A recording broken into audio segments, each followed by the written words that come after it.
Welcome to Spoken Reviews, home of the Spoken Reviews. So, guys, we'll be doing the top 5 things that I hate/dislike about the Tesla Cybertruck. Again, this is a very hard list to do because I really do love the truck, but there are definitely a couple things that I definitely dislike. I think it's important that I'm transparent about that so that all the viewers on the channel can see the pros and cons of the vehicle and that we're being completely transparent about the truck.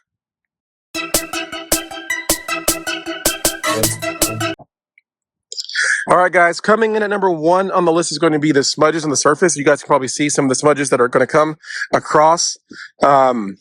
It's just very difficult to keep clean, and I knew this coming into it. I'm still trying to figure out my ideal way of cleaning the truck.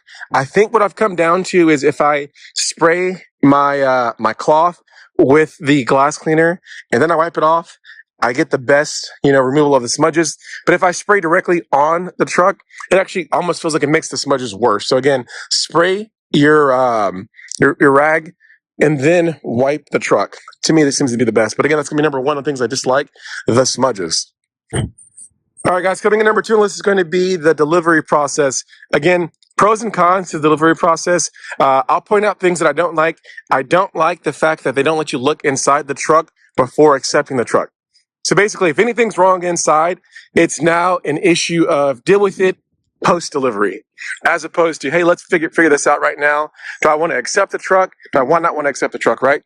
The inside, and I get why they do this, but there's a lot of room for issues inside the truck, right? Whether they be cracks, whether they be scratches, whether they be, significant big issues in the truck. If I have to accept delivery before I can look inside the truck, I'm stuck out, right? That's a problem, right? No other auto manufacturer does that. And I think it's an issue, right? Now, I get that they don't want people in the truck, scratching the truck, messing up the trucks before taking delivery and then getting it. I think that's the reason why. Or they simply don't want people to deny delivery of the truck. This is completely different than anything else that you buy on the market, right? Whether it be a computer at Best Buy, a TV, anything like that. You got to look at what you're going to get before you pay for it. And this is a significant, expensive thing. In fact, your car typically is going to be the second most expensive purchase you make in your life. And the fact that Tesla wants you to take delivery of it, but before looking inside, to me is insane. I don't like that. Also, sometimes, depending on where you're at, but sometimes the reps can have a take it or leave it type mentality. Again, this is a pretty expensive truck, $100,000 truck for the Foundation Series, $80,000 for this. I'm not a fan of that, right? So they gotta work on that personality issue. They also need to work on their delivery process because that's definitely a room for improvement that they have. All right, guys, coming in at number 3 on the list of things that I dislike that can be improved is going to be the charge speeds for now. Again, the technology is here to improve on it over the next 6 months to a year to 2 years to improve the charge speeds. But right now, what I'm seeing is pretty much the same exact charge speeds that I was getting with my Model Y or Model 3 with the Cybertruck. To me, that's an issue, especially when other manufacturers like Chevy, for example, or Kia are having extremely fast charging speed technologies, and Tesla being the greatest of the great, the best of the best, is still, they have good charging speed technology, but it's not the best. So I'm looking forward to maybe, 2025, 2026, them really unleashing the capability on the Cybertruck and really unleashing it, right? And making some of these 25-minute stops, 5 to 10-minute stops. But that's going to be number 3 on the list, is going to be the slow charge speeds. Again, it's still good, but it's not where it should be. So this was a kind of a hard one for me to pick. But again, it's definitely something that I've experienced and definitely changes the overall, benefit of the truck is having the slower charge speeds. I'm okay with it for now, but I know the potential is there to be great. So let's be great. Let's go ahead and improve the charge speeds. And coming at number 4 on the list is going to be some of the tendencies of full self-driving. Again, I like full self-driving. I think that they did a really good job with full self-driving. But there's some times where, to me, I think FSD gets a little too close to vehicles in front of you, right? Now, with the regular Model 3 and Model Y, you get points deducted for following too close.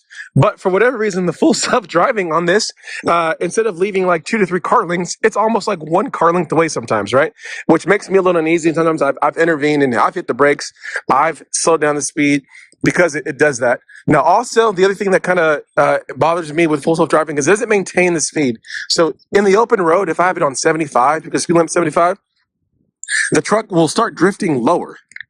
Even though no one's in front of me for half a mile, no one's in front of me, the truck will start drifting lower, right?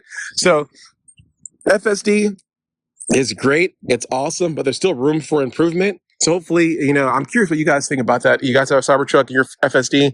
What issues are you having? Because I'm kind of curious, but that's something that I've noticed on that long road trip. Again, 14 hours to Florida, 12 hours back to Houston, and then 4 hours back from Houston to Dallas. So definitely some room for improvement on the FSD. And coming in number 5 of the things that I dislike about the truck is going to be some of the fit and finish things. Again, Tesla, compared to other manufacturers, nobody's perfect, and I respect that. They're so streamlined on having the core 90% of the truck being excellent, amazing, that sometimes they miss that 10%, which is that final fit and finish. And again, it's these things that you catch post-delivery. With the truck, and yes, you can put in a ticket, but it's going to take you probably at best case, 4 weeks to 8 weeks to even get a reservation. And then once you get a reservation, you've already had the truck for 6 weeks, a month, 2 months, and now you're having to figure out, and you're at the discretion of the service delivery center of, hey, are they going to acknowledge the fact that there's an issue with the fit and finish, right? So in this truck, got it brand new, day one, I noticed that there was an issue with my seat, right? So again, not anyone's fault, but you'll kind of see things like this. These lines and stuff like that, right? Or in a traditional auto manufacturer, I would have caught that early, and I would have been like, hey, man, y'all need to fix this before I take delivery. Tesla won't only let you get inside the truck before you take delivery. So again, you catch that little stuff like that. A couple of blemishes on the exterior. And I will note another issue that we had was one of our risers is completely cracked. Again, it's that fit and finish things, right? It's things that if I had a chance to look at the truck before taking delivery, I would have called it out.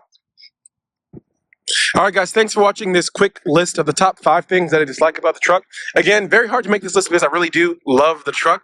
But these are definitely some things that I think are legitimate, things that bother me. If they bother me, I'm sure they bother a lot of people. So a lot of you guys are probably going to resonate with me. So if you understand what I'm talking about, please leave a comment below.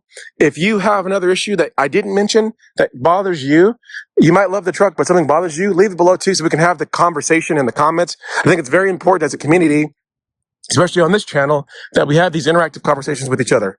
Also, if any of the videos that I've done have been helpful for you and have helped you decide, yeah, I'm going to buy that Cybertruck or the Model Y or the 3 or the X or the S, go ahead and use my referral code. I'll leave that referral code in the description so you guys can click it. Again, you're going to get $2,000 off of your vehicle. It's also going to help the channel out. Thanks again, guys, for watching. You guys have a great day.